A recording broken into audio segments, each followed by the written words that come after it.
Driver Talk Sports Man, the Goldstein superstar that is Darren Bent alongside All About Ask Question. Who's the last player to play for England whilst playing for a club outside the top division? Do you want a clue? Well, Surname is a chocolate that comes in triangles. Tolbaron. Yes, his surname. And his first name is what you drive, not a truck. Car. No. Van. That's it. Van Tolbaron. Yeah. That's a terrible clue. Any idea? Van Tolbaron. Yeah, it's really bad clue, isn't it? Yeah, just get to it because we've got to guess. Sam Johnson. Van Tolbaron is Sam Johnson. Honestly. I said it was a bad clue. I gave you a clue that it was a bad clue. Still to come, we'll be asking if Marco Silva could really leave Fulham. But now, very excited about our next guest. We can look ahead to a massive game taking place at Loftus Road next month because on the 15th of December, Game for the Children will bring together former pros and a whole host of celebrities to raise money for a wonderful cause. Let's speak to a man now who will be playing. Former Premier League striker, the wonderful Louis Saha joins us live on Drive. Hello, Louis. How are you? Very good, and you guys? I'm good. Thanks so much for coming on our show. You look very well. Why have you got the background blurred? I'm always a bit worried when someone... Is it a messy room? Where are we at the moment? Yeah, it is. It is a messy room. A lot of... Okay, well, listen, I really appreciate it. I'm a big fan of yours. I know Benty is as well. We're very excited we got you on the show. So thank you so much for your time. Listen, before we talk about this this wonderful game for the children, what a wonderful cause that is, before we do, there's only one place we can really start this evening, and that's with a former teammate of yours at Manchester United, the one and only Cristiano Ronaldo. I don't know if you're aware of this, but earlier in an interview, he announced his career, his words, not mine, coming to an end in 2 years or so. He did also admit the next summer's World Cup would be his last. When you were playing with him back in 2006, did you think he'd still be playing in the year 2026 and beyond? Not really, because he was very honest back in the day. The way he was kicked in the Premier League at the first few years, he didn't think that he would last that long.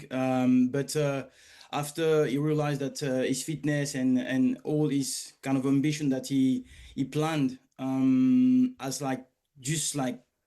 build something amazing. And I can see like year after year that his eyes is full on records, getting more accolades. It's amazing to have this obsession, and I can see that this guy will never stop, whether he's on the field or other situation. He's always wants to aim for the best. Louis, did you said there you saw him when he was younger. Could you always tell though that he would go on to become one of the best players that obviously we've ever seen? I think after maybe 1 year, a few training sessions was enough for telling that this guy is a huge talent. But to see that this dedication and all that came to a game in Champions League away from home, we play against Roma. And basically, I see this boy, cute boy, like looking after himself in front of the mirror, and basically score a goal that was ruthless. He came from outside the box and jumped on the ball, header, full of confidence, full of power, very aggressive. And I say, hang on a minute, he used to be a winger, like trying to trick people and all that. And so this guy has no limit. I really understood that from that point he could become the best ever. Louis, I've got two questions about Cristiano Ronaldo. One's nice, one's not nice. I'll ask you the nice one first. Is he the best player you've ever played with? By far, yeah. Okay, now the not nice one. Who's better, him or Messi, in your view? I think it's a very difficult question, always tricky. So some will like Messi more. I respect more Cristiano because I think if you want to start in some way a new team with a bit of a high budget, the first player you want is him because whatever the situation, it don't need anyone around him. So this is the debate. There is different factor in football.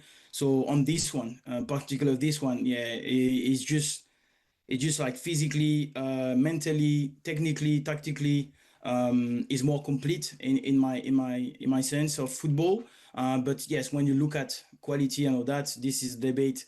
You have to look at the genius Messi and respect what he's done. Okay, great answer. Listen, let's ask more nice questions. We'll go back to the main reason we've got you on our show. I mentioned the 15th of December you're playing in the Game for Children. It's going to bring together former pros and a whole host of celebrities as well. How much are you looking forward to it? Yeah, I look forward. Obviously, it has been cancelled at some point, and I was like really looking forward to it. have a bit of time to get in better shape. So really good. But yes, it's a very important cause. So many big players understand why we're here. Fighting for children, but for parents as well in some way. It's extremely important, and it's a shame to see such a country having so much, I would say, work to do to solve this. Those 200,000 children being without home, especially during that Christmas time.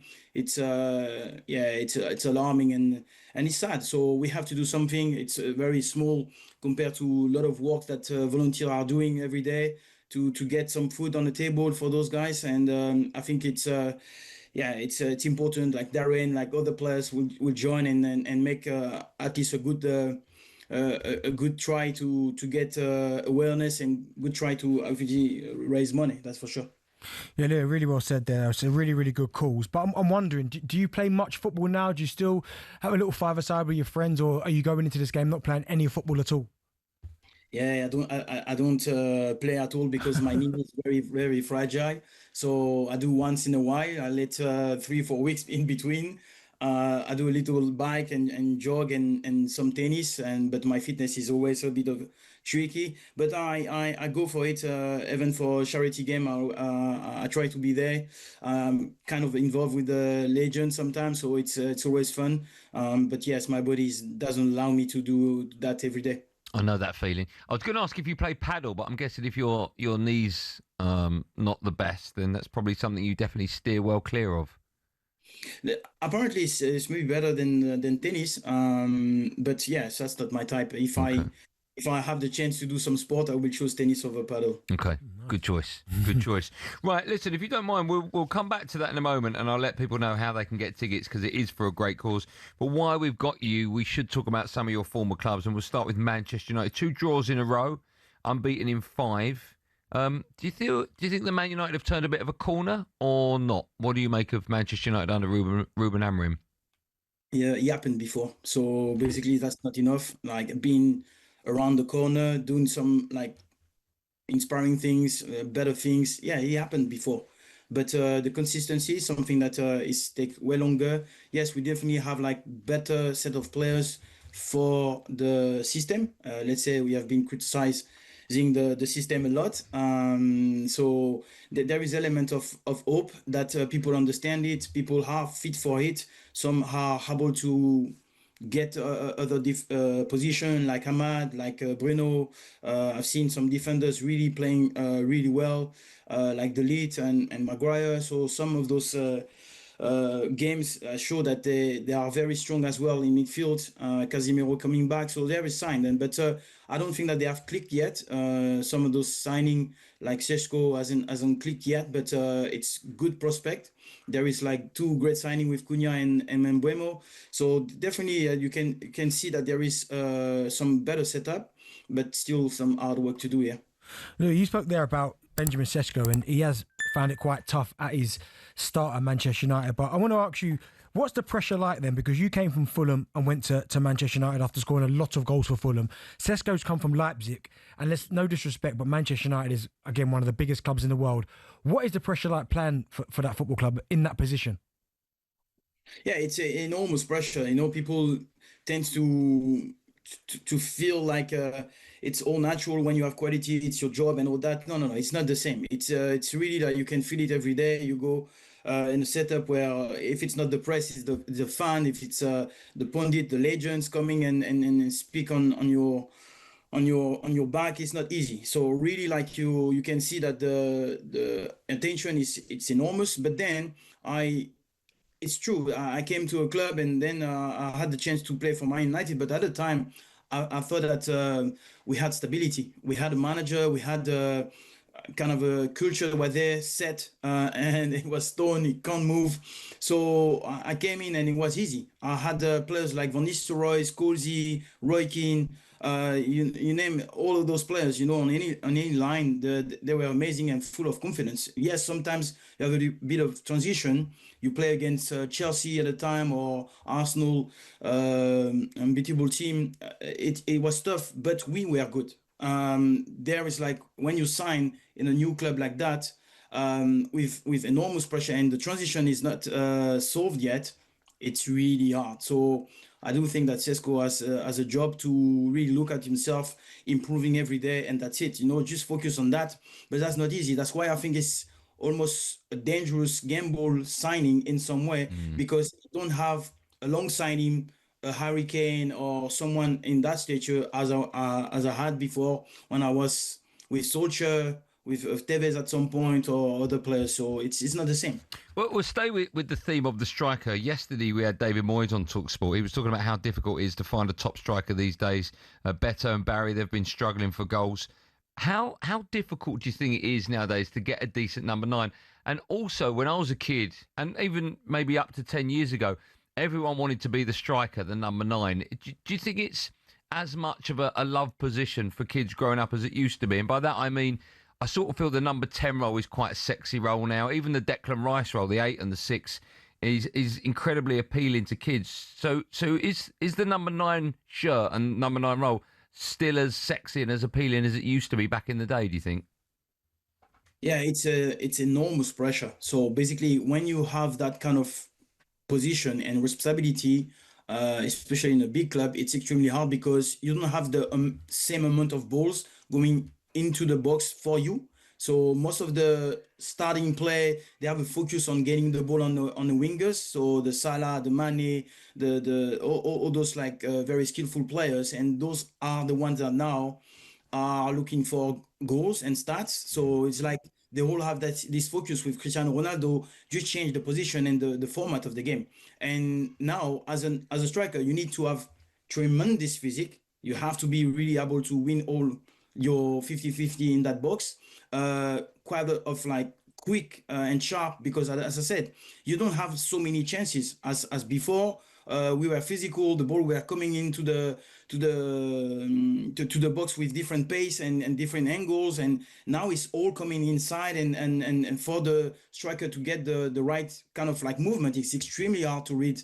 Extremely hard to understand your own players, so you can understand that having that kind of responsibility, less chances to put the ball back in the net, it's not easy. So yes, I understand. If you have the physique, if you have the technique, number 10 or a winger, that's the sexiest position at the moment. But I think it's always going to be those type of players who can win the championship. It's the kind of a number 9 and goalkeeper, and the center midfielders most of the time are very, very pivotal, because when you don't play well, you need those players.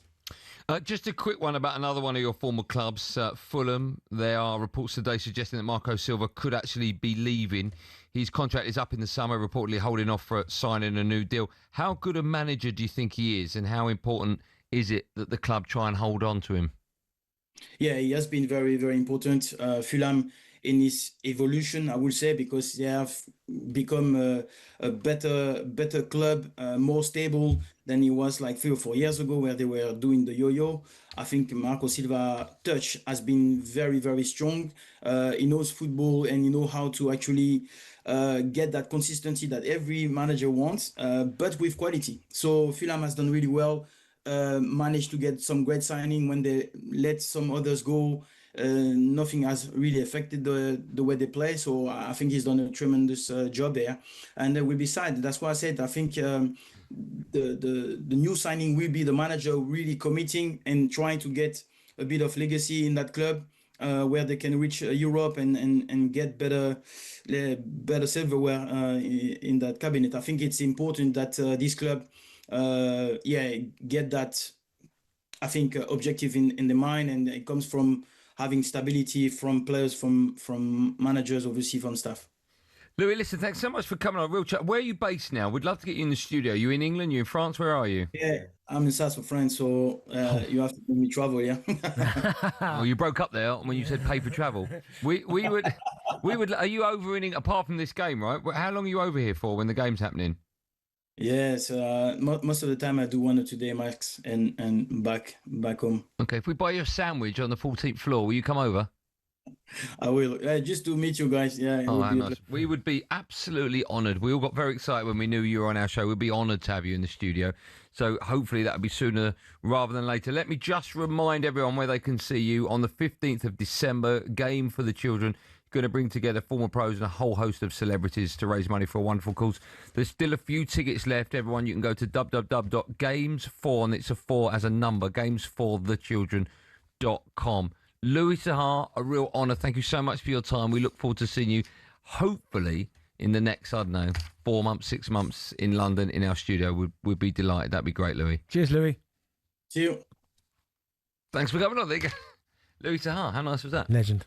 I'd love to see what was behind him in that room. Some people just do it so you can't see anything that's happening in the room. But he was a great player, wasn't he? Yeah, he was. Louis Saha. I had his goal record in front of me. Where was it? Yeah, but you think Fulham, it was insane. Like injuries, I think, just killed him because he had all the ability. I mean, he could jump higher than anyone, take the ball in his chest.